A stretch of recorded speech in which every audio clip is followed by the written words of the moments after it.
الله الله الله الله الله. إن الحمد لله نحمده ونستعينه ونستغفره ونعوذ بالله من شرور أنفسنا ومن سيئات أعمالنا. من يهده الله فلا مضل له ومن يضلل فلا هادي له وأشهد أن لا إله إلا الله وحده لا شريك له وأشهد أن محمدا عبده ورسوله. أما بعد فإن خير الحديث كتاب الله وخير الهدي هدي محمد صلى الله عليه وسلم وشر الأمور محدثاتها وكل محدثة بدعة وكل بدعة ضلالة وكل ضلالة في النار. محترم حاضرین، ناظرین و ناظرات، سامعین و سامعات، اصول ثلاثہ کے اس درس میں اب تمام حضرات کا خیر مقدم ہے.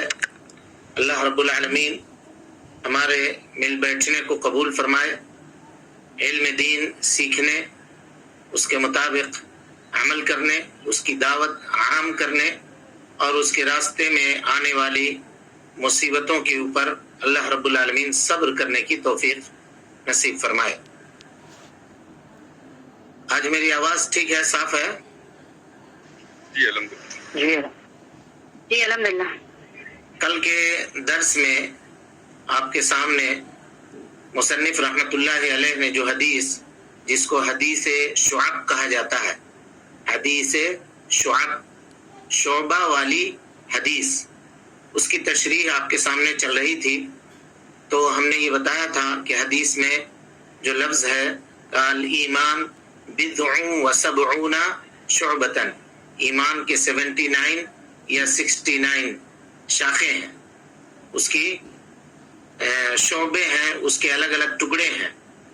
سب سے بڑا جو ہے ان درجات میں لا الہ الا اللہ ہے، اور سب سے چھوٹا جو ہے راستے سے تکلیف دہ چیز کو ہٹانا ہے، اور حیا جو ہے وہ ایمان کے شاخوں میں سے ایک شاخ ہے.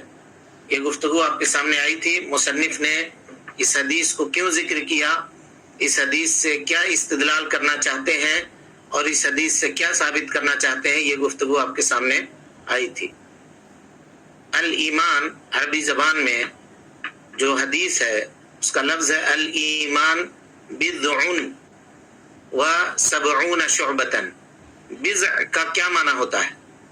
عربی زبان میں بضع یہ عدد ہے. عدد کے معنی جو گنتی کو بتاتا ہے. 3 سے لے کر کے 9 تک کی گنتی اس کے اندر شامل ہوتی ہے. یعنی اگر کہیں بضع و سبعون ہے نا، تو اس سے مراد 73، 74، 75، 76، 77، 78 اور 79، 79 یہاں تک کی مراد ہوگا. یہ پورے عدد بلفظ بضع کے اندر یہ پورے عدد شامل ہوں گے. سمجھ میں آ گئی بات؟ یعنی اگر بضع کہیں گے، بضع، تو بضع کا ماننا ہوگا 3 سے لے کر کے 9 تک کی گنتی. اب اس کے درمیان میں کچھ بھی ہو، 3 ہو، 7 ہو. جیسے کسی سے پوچھا جائے کہ تم لوگ کتنے لوگ تھے، تو کہا ہم لوگ بضع و عشر، 10 اور بضع، عشر کے معنی 10 اور بضع کہا. تو اس سے آپ سمجھ جائیے کہ 13 تھے، 14 تھے، 15 تھے، 16 تھے، 17 تھے، 19 تک تھے. کل آدمی 19 تک تھے. سمجھ میں آ گئی بات؟ یہ ایک لغوی بات تھی جو کل کے درس میں گفتگو رہ گئی تھی، اس کی وضاحت ہم نے آپ کے سامنے کر دی. پھر ہم نے یہ بتایا تھا کہ یہ حدیث مرجیہ کے اوپر رد کیا ہے مصنف رحمہ اللہ نے، کہ مرجیہ کہتے ہیں کہ ایمان کے ٹکڑے نہیں کیے جا سکتے. ایمان ایک ہے اور اس کے اندر کمی اور زیادتی نہیں ہوتی ہے. تو ہم نے یہ بتایا تھا کہ اہل سنت والجماعت کا مسلک یہ ہے کہ ایمان کے اندر کمی بھی ہوتی ہے، ایمان کے اندر زیادتی بھی ہوتی ہے. نیکی جتنا بندہ کرے گا اس کے ایمان میں اضافہ ہوگا، اور گناہ اور معصیت اور نافرمانی کے کام جس قدر بندہ انجام دے گا اس کے حساب سے اس کے ایمان میں کمی واقع ہوگی. اسی طرح سے ہم نے یہ کہا تھا کہ یہ حدیث معتزلہ کے عقیدے کے اوپر بھی رد کرتی ہے. معتزلہ کہتے ہیں کہ ایمان ایک ہی جزء کا نام ہے. اگر اس میں سے کچھ بھی کمی ہو گئی تو پورے کے پورے ایمان میں کمی ہو گئی. اس کے اوپر بھی رد ہے کہ نہیں، ایمان کے اجزاء ہیں، ایمان کے مختلف شاخیں ہیں. اگر کوئی ایک شاخ اس میں سے کٹ گیا تو اس کا یہ مطلب ایک درخت ہے اور اس کے 70 شاخیں ہیں، الگ الگ 70 ڈالیاں ہیں اس میں سے، اور ایک درخت ہے. تو ایک ڈالی اگر کٹ گئی تو کیا کہیے گا؟ پورا درخت ختم ہو گیا؟ نہیں کہیے گا. لیکن ابھی آئے گی بات آپ کے سامنے، اس سلسلے کی تفصیل آئے گی. تو ابھی یہاں پہ یہ بتانا مطلوب تھا کہ مصنف رحمت اللہ علیہ ان فرقوں کے اوپر رد کرنا چاہ رہے تھے. اس کے بعد حدیث کے الفاظ پہ غور کیجئے. کا سب سے اونچی چیز ان تمام 79 شعبوں میں سے یا 69 شاخوں میں سے سب سے اونچی، سب سے افضل، سب سے مضبوط شاخ جو ہے، سب سے مضبوط حصہ جو ہے وہ کیا ہے؟ قول لا الہ الا اللہ. قول لا الہ الا اللہ. اس کو کیا کہتے ہیں جی؟ کلمۃ التوحید. لا الہ الا اللہ کو کیا کہتے ہیں؟ کلمۃ التوحید. اب دیکھیے یہ سب سے بلند شاخ ہے اور سب سے مضبوط ہے. اور کیوں نہ ہو، یہ لا الہ الا اللہ اللہ رب العالمین کے نزدیک سب سے پسندیدہ کلام میں سے ایک کلام ہے. اللہ کے نبی جناب محمد رسول اللہ صلی اللہ علیہ وسلم نے فرمایا احب الکلام الی اللہ اربع. امام مسلم رحمت اللہ علیہ نے اس حدیث کو اپنے صحیح کے اندر نقل کیا ہے. اللہ رب العالمین کے نزدیک 4 کلمے بہت زیادہ محبوب ہیں. احب الکلام الی اللہ اربع لا یضرک بأیہن بدأت. تم کسی سے بھی شروع کر لو، ان 4 میں سے کسی ایک سے شروع کرو، کوئی نقصان تم کو پہنچنے والا نہیں ہے. وہ کون کون ہے؟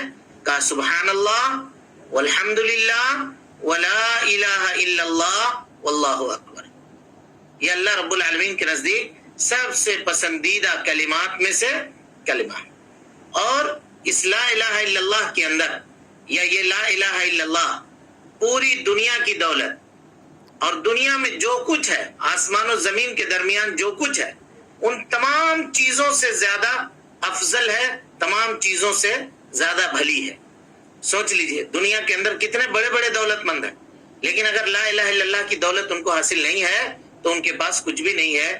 نبی صلی اللہ علیہ وسلم نے فرمایا، یہ روایت بھی مسلم کی ہے، آپ نے فرمایا کہ اگر میں یہ کہوں کہ لا الہ الا اللہ تو یہ میرے نزدیک دنیا کی تمام چیزوں سے زیادہ بہتر ہے لا الہ الا اللہ کا کہنا.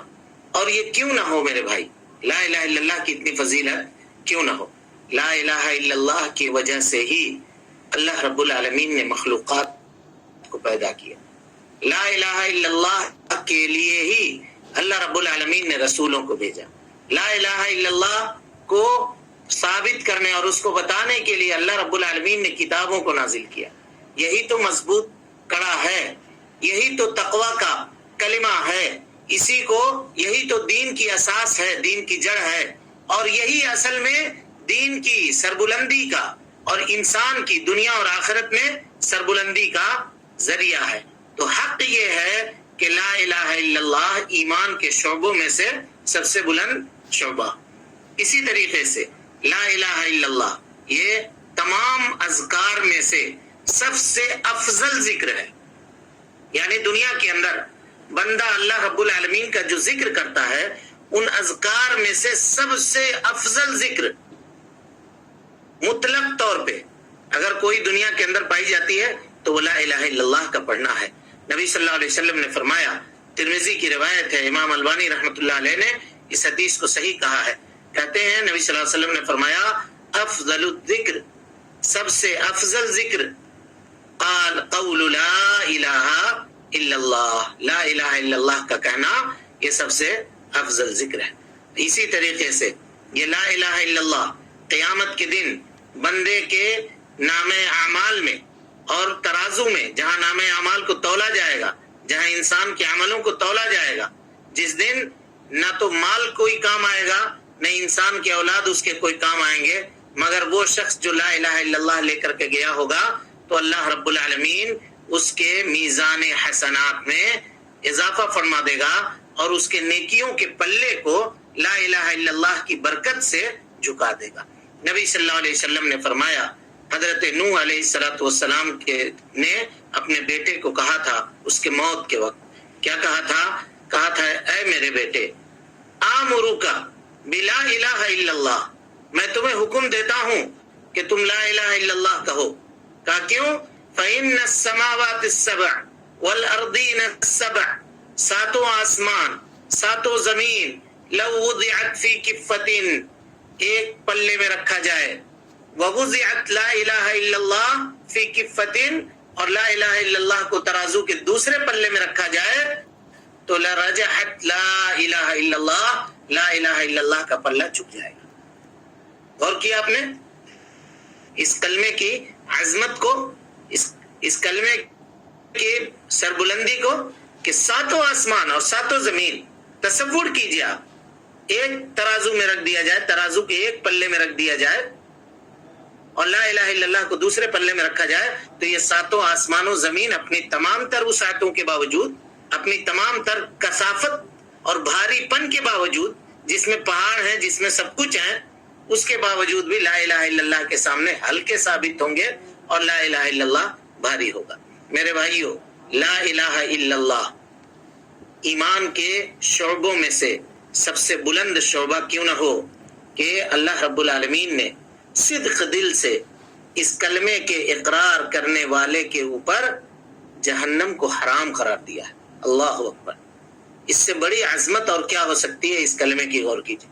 فرمایا نبی صلی اللہ علیہ وسلم نے، من قال لا الہ الا اللہ، جس نے لا الہ الا اللہ کہا صادقا من قلبہ، سچے دل سے، دل کی گہرائی سے عقیدہ رکھتے ہوئے، یبتغی بذالک وجہ اللہ، اور اس کے ذریعے صرف اللہ رب العالمین کی رضامندی چاہتا ہو، کوئی دنیا حاصل کرنا مطلوب نہیں ہو، ہے نا، کوئی تنخواہ میں اضافہ نہیں چاہتا ہو، کچھ بھی نہیں، کوئی واہ واہی نہیں چاہتا ہو،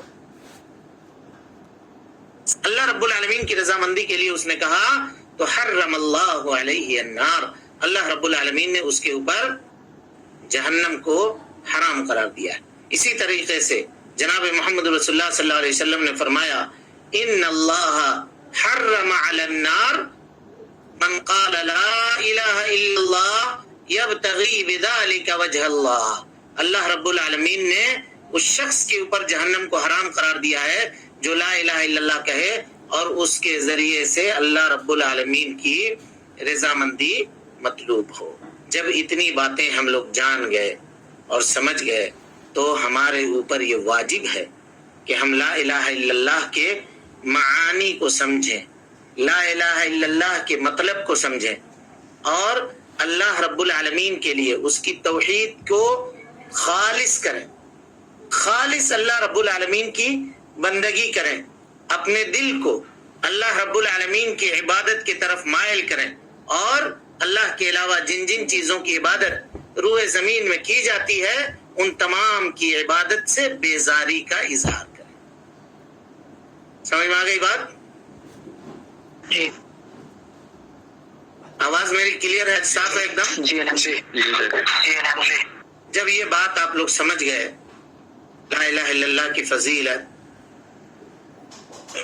اور اس کے تعلق سے جو باتیں تھی، اب آئیے دوسری بات کی طرف کہ شیخ الاسلام محمد بن عبد الوہاب رحمہ اللہ کا یہ کہنا کہ ادناہا اماطۃ الاذی عن الطریق، ایمان کا سب سے کم تر درجہ یہ ہے کہ آدمی راستے سے تکلیف دہ چیز کو ہٹائے۔ ہم پہلے بیان کر چکے ہیں کہ یہ عبادت کے عملوں میں سے ایک عمل ہے، تکلیف دہ چیزوں کو راستے سے ہٹانا۔ اب غور کیجئے میرے بھائی، جس دین کے ہم لوگ ماننے والے ہیں اور اللہ رب العالمین نے اپنے فضل اور اپنے احسان سے جس دین کو ماننے والا ہم کو اور آپ کو بنایا ہے، یہ دین کیسا دین ہے غور کیجیے. دیکھیے راستے سے تکلیف، یہ وہ دین ہے جس کے ذریعے سے اللہ رب العالمین نے ہم کو اور آپ کو فضیلت بخشی ہے، شرف بخشا ہے کہ ہم اس دین کو قبول کرنے والے ہیں. اس نے خیر کے تمام قسموں کو اپنے اندر جمع کر لیا. اس دین نے خیر کی کوئی قسم کو چھوڑا ہی نہیں ہے، چاہے وہ چھوٹی سی چھوٹی بات ہی کیوں نہ ہو. چھوٹی سی چھوٹی بات ہی، ہاں میں کلاس لے رہا ہوں، آدھے گھنٹے کے بعد تو اس کو اس دین نے چھوڑا نہیں ہے، یا اور اس دین نے اس کو ہم لوگوں کے سامنے واضح کیا ہے، ہمارے سامنے اس کو بتا دیا ہے. اب غور کیجئے، راستے سے تکلیف دہ چیز کو ہٹانا، یا ہر وہ چیز کو ہٹانا راستے سے جو گزرنے والے کو تکلیف دیتی ہو، چاہے اس کا تعلق پتھر سے ہو جو لوگوں کو تکلیف پہنچائے، کانٹے سے ہو جو لوگوں کو تکلیف پہنچائے، یا گھر کا کوڑا کرکٹ ہو، ہے نا، گھر کا ویسٹیج ہو جس کو لوگ لا کر کے راستے کے اوپر پھینک دیتے ہیں، راستے کے اوپر گرا دیتے ہیں، جس کے اندر سخت کریہ بدبو ہوتی ہے اور گزرنے والوں کو وہ تکلیف پہنچاتی ہے. شیخ ابن عثیمین رحمۃ اللہ علیہ کہتے ہیں کہ جب راستے کے اوپر سے تکلیف دہ چیز کو ہٹانا یہ ایمان کی علامت ہے، تو راستے کو گندا کرنا، راستے میں یہ لوگوں کے عام چلنے والے راستے کو تکلیف دہ چیزوں سے بھر دینا، یہ کیا ہے جی؟ ایمان میں کمی کی علامت ہے، آدمی کے ایمان میں کمی کی علامت ہے. آج دیکھیے ہم ایمان کے اس درجے کے اوپر بھی نہیں ہیں. عام طور پہ کسی بھی شہر میں آپ چلے جائیے، بڑے سے بڑے شہروں کے اندر دوسرے لوگوں کا محلہ آپ دیکھیے نیٹ اینڈ کلین، صاف ستھرا ہوگا، لیکن مسلمان کے محلے میں چلے جائیے، جیسے داخل ہوئیے گا آپ کو پتا چل جائے گا کہ یہاں مسلمان رہتے ہیں.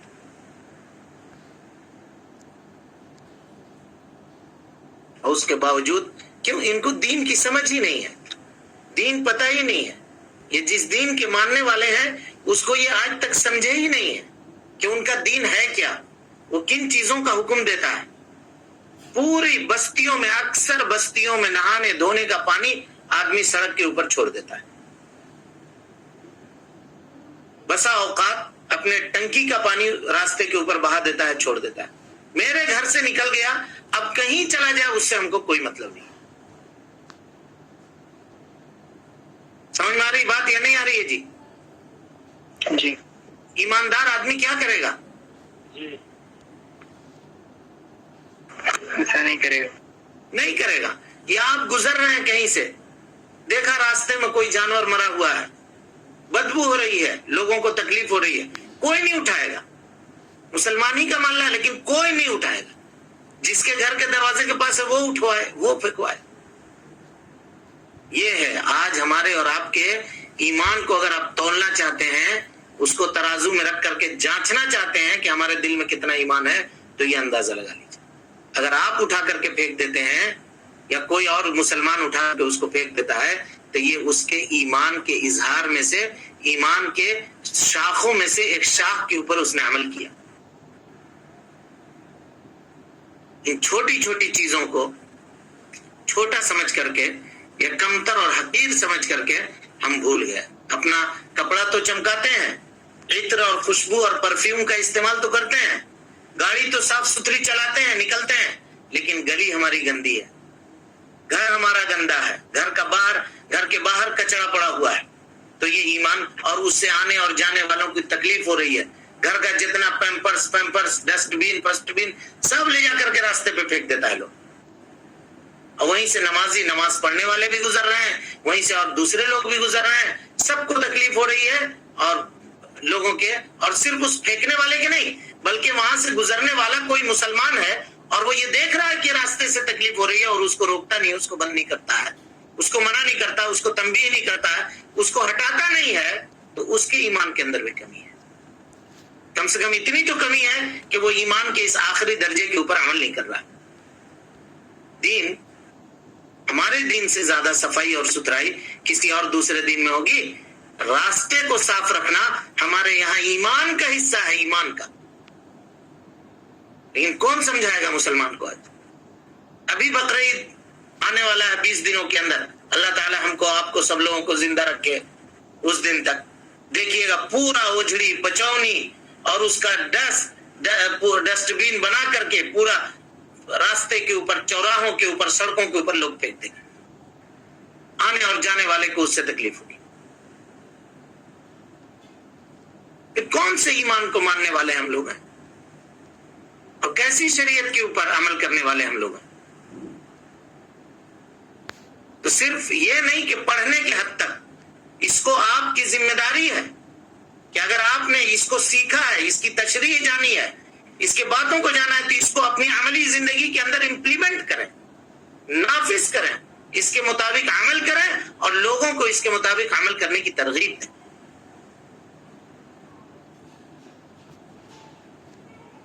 شیخ الاسلام ابن تیمیہ رحمۃ اللہ علیہ اس حدیث کے تشریح میں کہتے ہیں کہ اگر مومن کے گزرگاہ سے، اللہ اکبر، استدلال دیکھیے، مومن کے گزرگاہ سے اس کے تکلیف دہ چیز کو ہٹا دینا ایمان کا جزو ہے.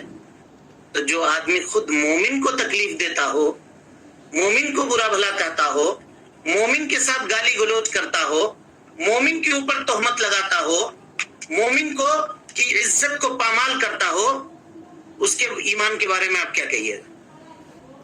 اسی لیے اللہ کے نبی جناب محمد رسول اللہ صلی اللہ علیہ وسلم نے فرمایا، بخاری مسلم کی متفق علیہ روایت ہے، سباب المسلم فسوق، کسی مسلمان آدمی کو گالی دینا فسق ہے، وقتالہ کفر، اور اس سے قتال کرنا کفر ہے. سمجھ میں آ گئی بات؟ جی.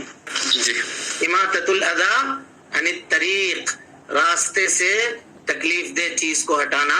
اور یہ بات ہم آپ کو بتا چکے ہیں کہ یہ اعضاء اور جوارح سے کیے جانے والے عملوں میں سے ایک عمل ہے. اس کے بعد اللہ کے نبی صلی اللہ علیہ وسلم نے، جب ہم لوگوں نے سمجھ لیا سب سے اعلیٰ درجہ، سب سے اونچا درجہ کیا ہے، جان لیا کہ لا الہ الا اللہ، سب سے نیچا درجہ جان لیا کہ راستے سے تکلیف دہ چیز کو ہٹانا. اس کے درمیان کچھ شاخیں ہیں جن کے اوپر بندہ جتنا عمل کرے گا اس کے ایمان میں اتنا اضافہ ہوگا، اور جتنا اس کے اندر کمی ہوگی اس کے ایمان میں اتنا کمی واقع ہوگی. انہی درمیان کے چیزوں میں سے ایک چیز ہے، فرمایا اللہ کے نبی صلی اللہ علیہ وسلم نے، والحیاء شعبۃ من الایمان، حیا ایمان کے شاخوں میں سے ایک شاخ ہے. حیا.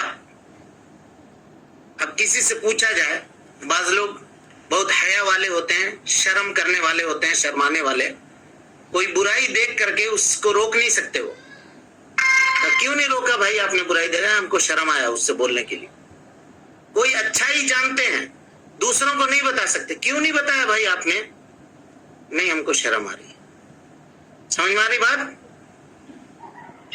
امر بالمعروف نہیں کرتے، نہی عن المنکر نہیں کرتے، اور کہتے کہ ہم شرم کی وجہ سے یہ کام نہیں کر رہے ہیں، ہم کو شرم لگتا ہے. کیا یہ حیا ہے؟ نہیں. بولیے جی. نہیں ہے. تو پھر حیا ہے کیا؟ حیا کی حقیقت کیا ہے؟ نبی صلی اللہ علیہ وسلم نے فرمایا حیا ایمان کے شاخوں میں سے ایک شاخ ہے. تو حیا کی حقیقت کیا ہے؟ علماء کہتے ہیں حیا صفت ہے جو انسان کے اندر پیدا ہوتی ہے، تب ضرورت کے وقت پیدا ہوتی ہے. یعنی جب حیا کا سبب آتا ہے، یعنی کوئی ایسی چیز انسان کے نظر میں آتی ہے یا انسان کے پاس آتی ہے جو خلاف مروت ہوتی ہے. اور خلاف مروت کیا ہے اس کی تفصیل ابھی آپ کے سامنے آ رہی ہے. خلاف مروت ہوتی ہے تو اس کو دیکھ کر کے انسان کے اندر ایک کیفیت پیدا ہوتی ہے. اس کیفیت، وہ کیفیت جو انسان کو برائی کرنے سے روکتی ہے اور اچھائی کرنے کے اوپر ابھارتی ہے. اس کیفیت کا، اس صفت کا نام کیا ہے جی؟ حیا. اس صفت کا نام کیا ہے؟ حیا.